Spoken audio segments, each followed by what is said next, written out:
नमस्कार दोस्तों। आशा करता हूँ आप सब अपने अपने घरों में सुरक्षित होंगे। ये मेरी पहली YouTube वीडियो है। अच्छी लगे तो लाइक, शेयर और सब्सक्राइब करना।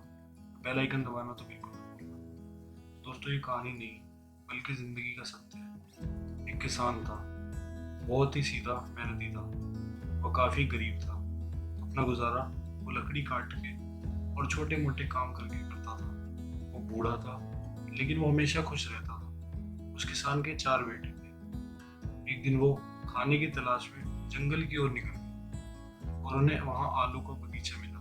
एक एक करके किसान ने अपने चारों बेटे को कुछ ना कुछ करने को कहा और वो चारों के चारों बेटे तुरंत काम पे लग गए और दिल से अपना काम करने लगे। उन चारों बेटों की एक खासियत थी, उनका पिता जो भी कहता था वो तुरंत के तुरंत करते थे, कभी कोई काम बाद में नहीं डालते थे। उसी बागीचे में एक पेड़ था और उस पेड़ में भूत रहता था। वो ये सब देख रहा था और ये सब देख के वो सोचने में मजबूर हो गया कि अगर इस बूढ़े ने मुझे देखा कि अपने बेटे को मुझे मारने के लिए बोल देगा और इसके बेटे तो तुरंत बात सुनते हैं, मैं मारा जाऊंगा।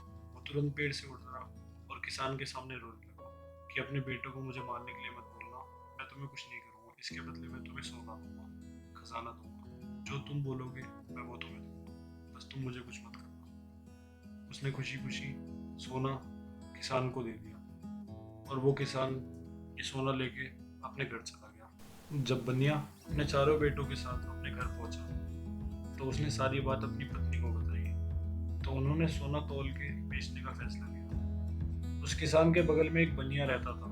वो दोनों उसके घर उनसे तराजू मांगने गए। जब उन्होंने दरवाजा खटखटाया तो बनिया की बीवी ने दरवाजा खोला और वो घमंड में बोली, बोलो क्या है, क्या काम है तुम्हें, यहाँ क्यों आए हो तुम? दरअसल हमें आपका तराजू चाहिए था। ये सुनते ही बनिया की बीवी बनिया को अंदर ले गई और बोली, जिसके पास कल तक खाने को नहीं था वो आज तराजू मांग रहे हैं, कुछ ना कुछ तो गड़बड़ है। बनिया की बीवी ने दिमाग लगाते हुए उस तराजू के नीचे गीला आटा लगा दिया और वो तराजू बनिया को दे दिया। बनिया खुशी खुशी उस तराजू को लेके अपने घर चला गया और जब वो अपने घर पहुंचा तो उसने वो सारा सोना तोला और तौलने के बाद वो तराजू उस बनिया के घर वापस देने गया और उसे धन्यवाद कहा।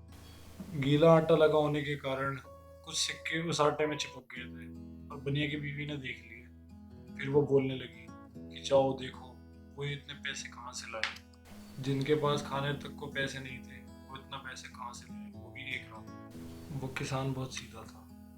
जब बनिया ने उससे पूछा तो उसने उसको सब सच सच बता दिया और फिर वहाँ से चला गया।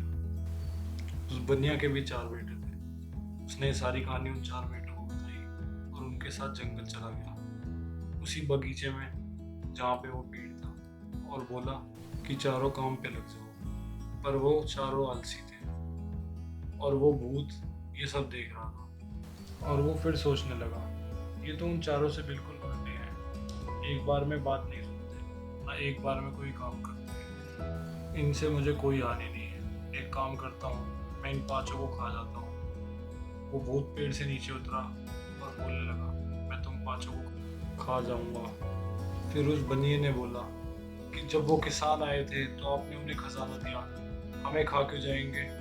अरे मूर्ख बनिए, वो तो शब्दों के गुलाम थे। जो उनके पिता उन्हें कहते थे वो वही करते थे। तुम्हारे बच्चे तो आलसी हैं। बनिया, एक बात हमेशा याद रखना, कोई भी इंसान अमीर या गरीब नहीं होता।